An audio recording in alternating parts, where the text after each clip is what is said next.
어린 양의 피를 이제 문 좌우 임방과 문설주에 바르고 이제 출애굽하는 장면을 생각을 해봤습니다.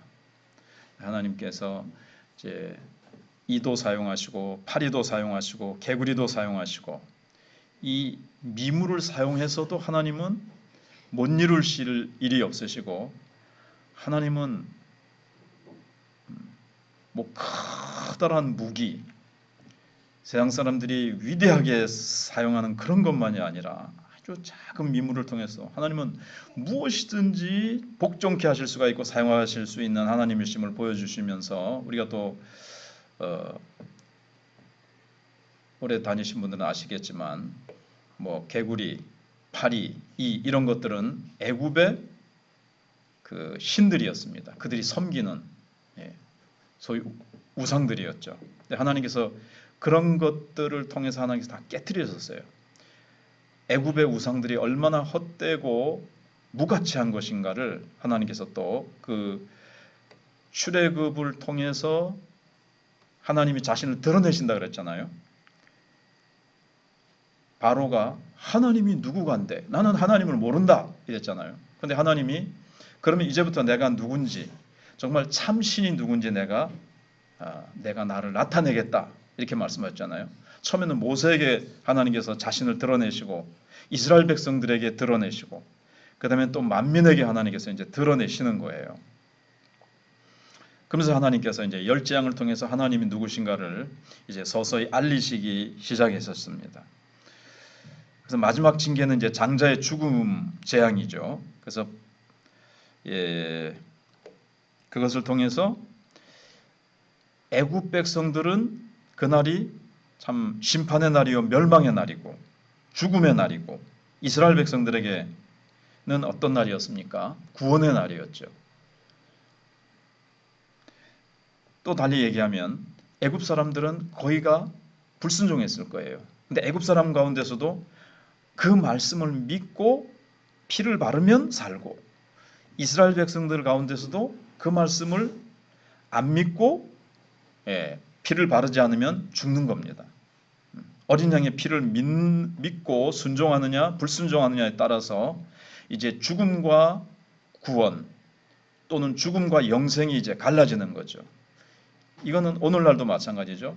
어린 양 예수 그리스도의 피를 믿느냐 그 피를 안 믿느냐에 따라서 영원한 죽음이냐 영원한 생명이냐가 이제 갈라지는 분수령이 되는 것을 우리가 알 수가 있습니다. 그래서 이 유월절이 이스라엘 백성에게는 400년 만에 맛보는 너무나도 기쁜 날이 되었습니다. 그리고 이것은 이스라엘 백성들뿐만 아니라 애굽 백성 그리고 하나님께도 매우 중요한 의미를 가지게 된 날이라는 거예요. 이스라엘 백성들의 입장에서는 어떻습니까? 오랜 종살이의 사슬을 끊고 새로운 출발의 발걸음을 내딛는 날이죠.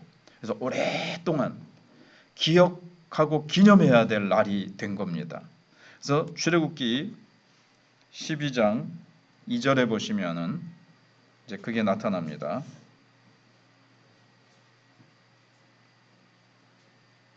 이 달을 너희에게 달의 시작 곧 해의 첫 달이 되게 하고 이스라엘 백성들은 자기네들이 구원받은 그 시점이 자기들의 이제 어떤 새로운 존재가 된 거잖아요. 종살이 하다가 하나님의 백성으로 새로운 시작, 새로운 존재로 어떻게 보면 이제 창조됨을 받은 거잖아요. 우리로 하면은 고린도후서 5장 17절인 대로 이전 것은 지나갔으니 보라 새 것이 되었도다. 누구든지 그리스도 안에 있으면 새로운 피조물이라 이전 것은 지나갔으니 보라 새 것이 되었도다라는 의미거든요. 우리 이전에 사단과 사망과 죄에 종살이하던 우리가 예수 그리스도를 믿어서 이제 지난 우리의 신분과 상태는 다 지나가고 우리가 이제 새로운 예수 그리스도 안에서 피조물이 된 그런 것과 이게 같은 맥을 하는 거죠. 그러니까 이스라엘 백성들은 이 날이 첫 달이 되는 거예요. 그래서 지금으로 하면 태양력으로 하면 3, 4월쯤 된다 그랬습니다. 근데 이때를 이스라엘 백성들은 이제 첫 달로 삼고 하는 겁니다. 그래서 하나님께서는 자신을 출애굽의 하나님으로 자신을 이제 드러내시고 이스라엘 백성들은 이제 내 것으로 삼는다. 나는 너희의 하나님이 된다. 너희는 나의 백성이다. 내 것이다. 그리고 앞에서 배운 대로 장자다. 이스라엘 백성은 하나님의 장자예요. 그래서 이제 순종한 자들에게는 구원을 받았다는 것을 너희들이 이제 기억하라 그러죠. 이것을 유월절이 되면 자녀들에게 계속 전하는 겁니다. 그래서 전해지고 이스라엘 백성들은 자녀들에게 이 구전으로 말로써 자녀들에게 가르치는 것이 가장 뛰어났죠. 그래서 몇천 년이 지나도 그들이 정체성을 잃지 않고 지금까지 그 민족이 수많은 핍박을 통해서도 사라지지 않고 지금까지 그렇게 명맥을 유지하고 있는 것을 보게 됩니다. 특별히 이제 하가다라 그래가지고 낮은 소리로 계속 읊조리는 이것, 그리고 자녀에게 입으로 가르치는 것, 이게 이제 아주 뛰어난 민족입니다. 그래서 이스라엘 백성들은 이제 하나님께서 이제 출발하라는 이제 신호를 이제 탁 내리시고 이스라엘 민족은 신속하게 출애굽합니다. 이스라엘 백성이 애굽 생활을 언제부터 시작했냐면 요셉으로부터, 이제 어떤 인물이냐면 요셉으로부터 시작됐죠. 요셉이 애굽 총리가 돼가지고 애굽으로 내려오라 그래가지고 요셉으로부터 시작됐고, 자 이제 애굽 생활을 끝내는 것은 또 요셉의 해골을 메고 가나안 땅으로 감으로 말미암아 이제 끝마쳐지는 겁니다. 막을 내립니다. 13장 9절에 보시면 이것으로 내 손에 기와 내 미간에 표를 삼고 여호와의 율법이 내 입에 있게 하라. 이는 여호와께서 강하신 손으로 너를 애굽에서 인도하여 내셨음이니. 자, 하나님의 강하신 손이 애굽에서 이제 인도해 내신 겁니다. 그래서 하나님의 명령을 지켜서 생명을 보존한 이날을 기억하라는 거죠. 그래서 하나님과 모세를 믿고 따른다면 약속의 땅으로 가는 길은 안전하게 준비되어 있다는 것을 가르쳐 줍니다. 전에 고 배동수 집사님이 생일 헌금을 2번 냈던가 그렇잖아요. 자기가 이제 세례받은 날을 또 하나의 생일로 기억해가지고 더 그날이 귀중한 날이다 이래가지고 그날 또 감사헌금을 냈어요. 생일 감사헌금을 냈어요. 영적으로 하나님의 자녀로 내가 거듭나고 하나님이 나를 구원하신 것에 대해서 그것을 기억하는 그 배동수 집사님의 그 감사하는 그 마음과 헌금에는 바로 이 출애굽의 날을 대대로 너희들이 기억하라는 이 성경 말씀의 정신과 이제 집사님이 이제 어떻게 보면 이제 아셨던 거죠. 자, 그다음에 이제 14장부터 18장까지의 내용은 뭔가 하면 이제 애굽에서 나와서 이제 광야길을 이제 시작하고 이제 출발해서 이제 행진하는 내용입니다. 여기서 이제 인간의 한계가 드러나고 그러나 하나님의 공급하심이 여기서 이제 기록되어 있습니다. 자, 이스라엘 백성들은 다 일어나서 애굽을 나왔습니다. 시편에 보시면은 이 출애굽할 때의 내용이 나오거든요. 시편은 몇 권으로 되어 있죠? 5권으로 되어 있거든요. 근데 모세 몇 경? 5경. 창세기, 출애굽기, 레위기, 민수기, 신명기 이렇게 되어 있거든요. 근데 1권, 시편 1권은 창세기에 대한 말씀을 묵상하면서 벌이 꿀을 이렇게 먹고 토해내듯이 하나님의 말씀을 먹고 기도로 토해낸 게 1권이고 출애굽기는 2권이에요. 2권. 시편 2권을 읽어보세요. 2권.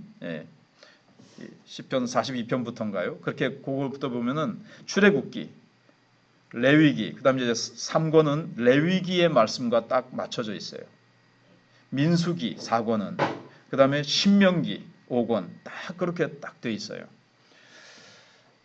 근데 이제 시편 그 출애굽기의 내용을 딱 읽어본다든가 뭐 민수기 이런 걸 읽어보면 그들이 나올 때 아픈 자가 한 사람도 없었다. 이런 거 시편에 있는 거 읽어보셨어요? 다음에 시편 잘 읽어보시면서 이스라엘 백성들이 애굽에서 나올 때 노인들도 있었을 것이고 뭐 그렇잖아요. 근데 병자가 하나도 없었다. 그걸 한번, 그리고 다 힘있게 막 하나님의 군대가 되어서 힘차게 다들 나왔다 하는 말씀을 한번 읽어보세요. 하나님은 또 이스라엘 백성들을 뭐라고 부르시는가 하면 하나님의 군대라고 부르세요. 뭐 각계 전투니 뭐 낮은 포복 뭐 이런 훈련 안 받았어도 다 오합지졸이죠, 실제로는. 그래도 하나님은 하나님의 군대라고 부르세요. 그리고 낮에는 구름 기둥, 밤에는 불 기둥으로 그들을 보호하고 계십니다. 출애굽기 12장 41절, 13장 22절에 그렇게 나타나 있고요. 그럼에도 불구하고 이스라엘 백성들이 좀 두려웠겠죠. 넘실대는 홍해가 특히 가로막고 있을 때 이스라엘 백성들은 아이고 우리는 이제 죽었다 이렇게 생각을 하고 원망과 불평을 쏟아내기 시작했습니다. 주일날 말씀드린 대로 이 잡초는요 저절로 얼마나 잘 자라는지 몰라요. 원망 불평은 배울 필요가 없어요. 근데 우리가 감사하고 축복하고 이 남을 격려하고 이런 거는요 참 잘 안 돼요. 그래서 계속 하나님의 말씀을 읊조리면서 이걸 이제 잡초는 계속 뽑아내고 하나님의 말씀을 자꾸 이제 심어야 돼요. 이걸 계속 읊조리면서 하나님의 말씀을 계속 제가 이제 하가다 묵상 낮은 목소리로 읊조리는 것에 대해서 이제 요거랑 기회가 되면 이제 이 말씀을 드리려고 그러거든요. 이스라엘 백성이 가다가 홍해 앞에서 원망불평하죠. 그다음에 가다가 양식이 떨어지니까 또 원망불평하거든요. 또 가다가 물이 없음으로 인해서 또 원망하고 불평하고.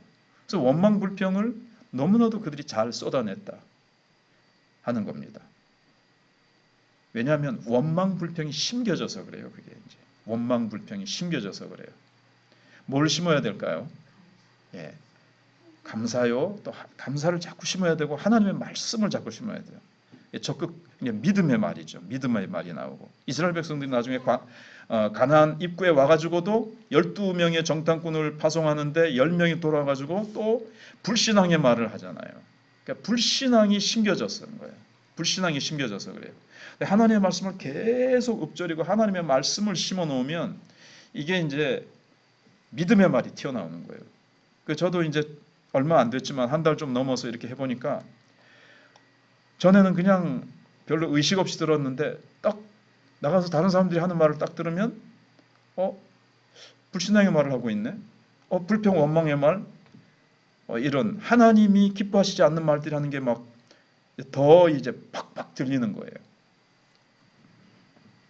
나도 이제 그런 말들을 하면 내가 이게 이제 저보다 더 크게 이제 들리는 거죠. 전에는 내가 원망불평하는 말 해놓고도 크게 못 느끼고 있었다면 이제는 원망불평의 말 생각을 하는 것도 이제 아무튼 그래서 원망불평을 쓰면 우리가 매장지가 없어서 애굽에서 우리를 끌어내가지고 이 홍해 앞에서 우리를 다 죽이려고 우리를 끌고 나왔느냐 하면서 막 모세를 원망합니다.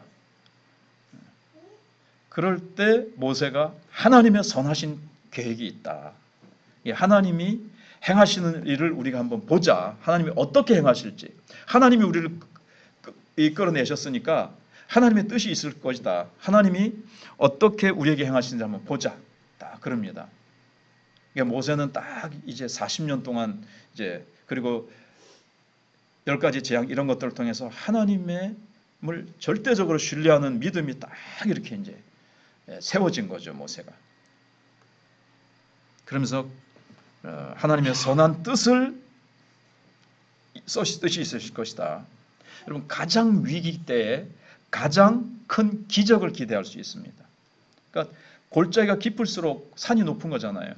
그러니까 위기가 가장 더 심각할수록 더 위기가 클수록 우리가 빠진 웅덩이의 깊이가 깊을수록 하나님이 더 큰 능력이 필요하잖아요. 그러니까 더 큰 능력을 하나님이 나타내시는 거죠.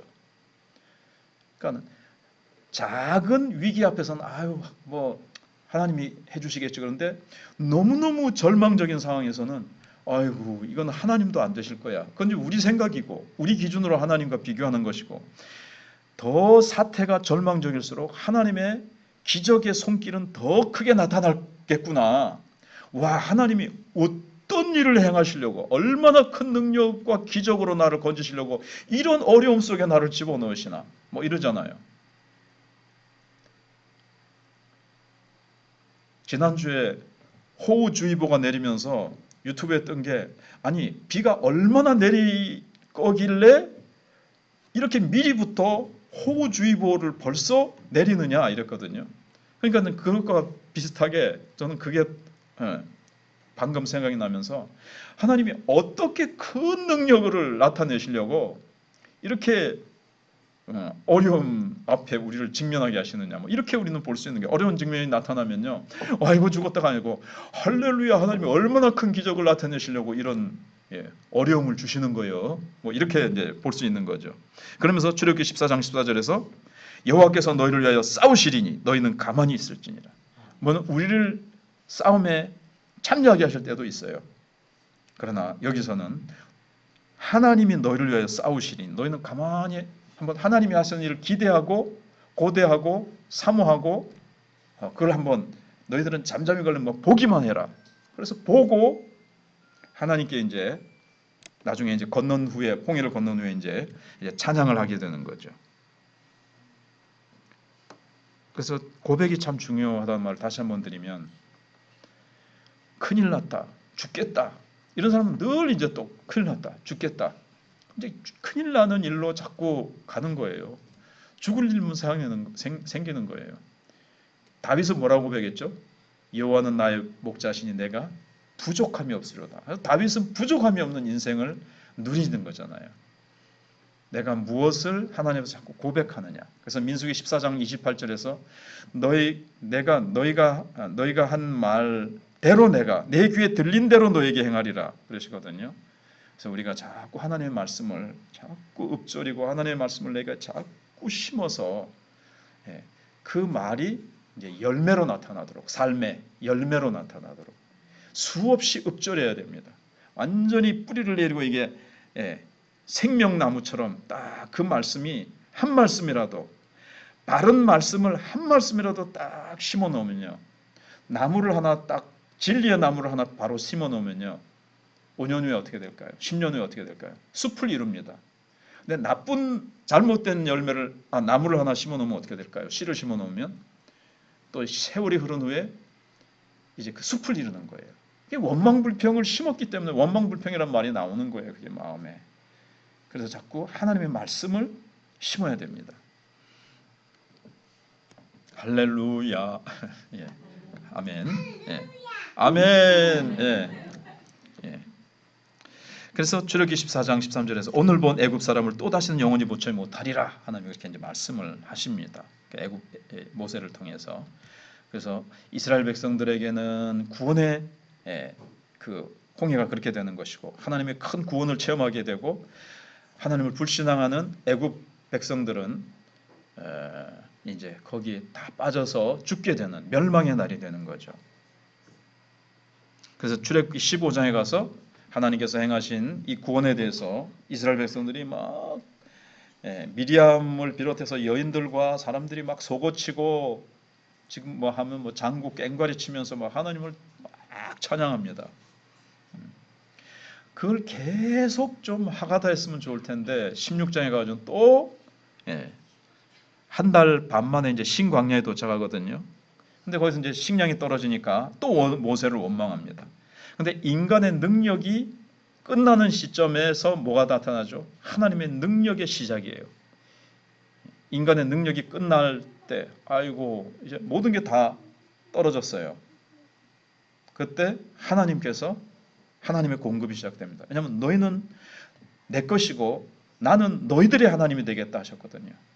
그때 제가 말씀드린 대로 너희들이 하나님이 되겠다라는 말씀은 내가 너희들을 책임지겠다는 말씀이거든요. 곡식은 원래 땅에서 공급되잖아요.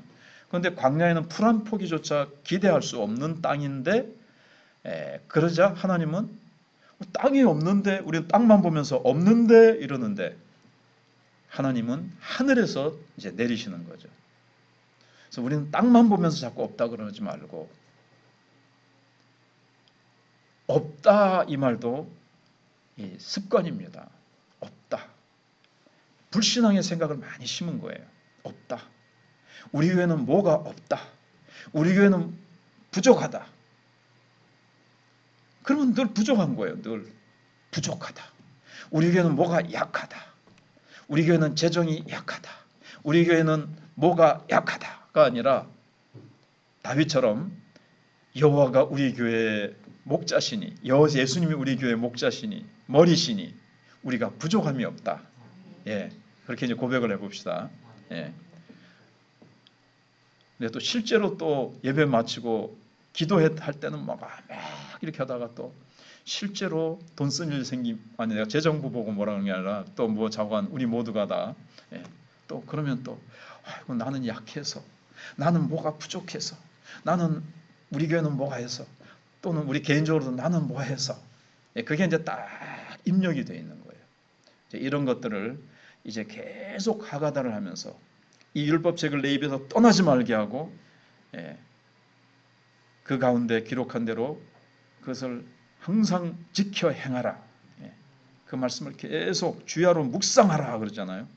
주야로 묵상하면서 그걸 내가 막 심어 놓으면 이제 없다, 안 된다, 죽겠다, 힘들다, 못 살겠다 이런 말들이 이제 자꾸 걷어내고 예, 여호수아와 갈렙처럼 하나님이 함께 하시니 된다, 승리한다.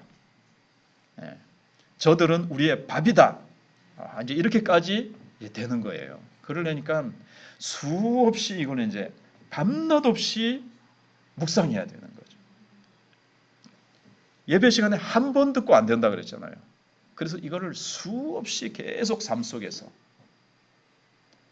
부모들은 이스라엘 백성들은 어떻게 했을까요? 모세에게 들은 말씀을 가정에 돌아가서 자녀들에게 수없이 이제 들려주는 겁니다. 그래서 이제 만나를 먹게 되는데 이스라엘 백성들은 애굽에서 그렇게 노동력에 의해서 먹던 것을 이제는 나가서 거두기만 하면 되는 거예요. 뭐 우리에게 직접적으로 지금 바로 뭐 직장 때려치워도 이제 뭐 하나님께서 아침마다 문 앞에 택배로 천사들이 보내주신다는 거 이렇게 적용하시지 마시고 아무튼 하나님께서 다 책임져 주신다 하는 겁니다. 그러면서 이스라엘 백성들은 광야에서 뭘 했을까요? 광야에 몰아넣으셔가지고 모세를 통해서 하나님의 말씀만 계속 듣는 거예요. 이 훈련이에요. 말씀을 계속 듣는 것. 그래서 신명기 8장 3절에 하나님께서 왜 이스라엘 백성들을 광야에 넣으셔서 낮추셨느냐. 사람이 떡으로만 사는 것이 아니라 하나님의 입으로 나오는 모든 말씀으로 살아가게 하기 위해서, 살기 위해서. 하나님의 입으로 나오는 말씀 그러잖아요. 하나님의 입으로 나오는 말씀인데 우리도 입으로 하나님의 말씀을 이렇게 읊조리는 게 필요합니다. 자녀에게 입으로 가르쳐주고 자녀가 입으로 말하게 하는 것. 이게 이제 이스라엘의 교육법인데 참 그래서 계속 이스라엘 백성은 광야에서 뭘 훈련받는 겁니까? 만나도 거두고 반석에서 생수가 터지게 하는 걸 보면서 하나님은 누구신지를 배워가는 거죠. 모세를 통해서 계속 창세기 출애굽기 이제 모세가 모세오경을 적었는데 집집마다 성경책이 있었겠습니까? 모세가 전달해주면 아마 대표자들은 또 다른 사람들에게 전해줬을 거고 또 가정으로 돌아와서 또 가족들에게 전해줬을 거고 그 수많은 사람들을 마이크도 없는 시대에 제가 말씀을 묵상해 보니까 전하고 전달해서 그렇게 됐을 것이다 생각이 됩니다. 그래서 하나님이 누구신지 우리는 하나님과 어떤 관계에 있는지 우리는 무엇을 위해서 태어났는지 우리는 무엇을 사명으로 삼고 살아가야 되는지를 이제 계속 모세를 통해서 말씀을 듣고 이제 배우게 되는 겁니다. 이제 신명기 6장에 나오잖아요. 이스라엘아 들으라 그러면서 쉐마. 그래서 유대인들은 아이들이 학교 갈 때도 쉐마. 아침에 일어나면 쉐마. 뭐 할 때도 쉐마. 말씀을 들으라는 뜻이거든요. 쉐마. 학교 가는 길에서도 하나님이 하시는 말씀을 들으라는 거죠. 모든 사건 속에서 하나님의 말씀을 들으라는 거예요. 이게 가장 중요하다는 것을 유대인들은 알았던 거죠. 광야에서 하나님의 말씀을 듣는 훈련을 하나님께서 40년 동안 시켜줬거든요. 하나님의 말씀이 가장 중요하다. 이걸 이제 알고 자녀들에게도 그걸 이제 심어주는 겁니다. 그래서 말씀을 듣고 또 듣고 또 듣고 또 듣고. 근데 첫 세대는 근데 다 원망불평하고 불신앙하면서 광야에서 다 쓰러지죠. 광야에서 태어난 자들이 가나안을 정복합니다. 말씀을 듣고 들은 그 새로운 세대가 그렇게 되죠. 그래서 이제 물이 떨어졌는데 출애굽기 17장 1절에서 또 원망을 합니다. 그래서 하나님께서 모세에게 지팡이를 들고 반석에 가서 이제 치라고 하시죠. 인간의 상식으로는 그 순종하기 힘들어요. 반석을 친다고 뭐 문제가 해결이 됩니까? 그래도 모세는 말씀 그대로 믿고 순종해서 반석을 지팡이로 내리쳤는데 물이 이제 솟아나는 거죠. 상상을 해보세요. 그 수많은 사람들의 목을 적시려면 이게 쫄쫄쫄쫄 흘러가지고 되겠습니까? 물기둥이 어마어마한 게 하늘로 확 엄청나게 솟구쳤을 거예요. 막 엄청난 그 수압으로. 네. 그래서 이스라엘 백성들이 계속 이제 의심하고 원망하고 불평하고 이러다가 또 하나님의 기적이 나타나니까 하나님은 어떠한 분이시구나. 놀라운 하나님의 그 하나님의 능력. 반석을 쳐서도 물이 솟아나는. 근데 고린도전서 10장에 보시면 광야 생활을 말씀하시면서 어떤 반석이라고 나오는지 제가 전에 한번 말씀드렸었는데 기억나세요? 어떤 반석이라고 되어 있죠? 집에 가서 찾아보세요. 자, 그래서 아마 이제 고린도전서 10장 한 3, 4절 뭐 이 부분 앞부분에 있거든요. 그래서 이제 하나님의 말씀을 듣고 또 실제로 이제 체험하면서 하나님이 어떠한 분이신가를 이제 배워 갑니다.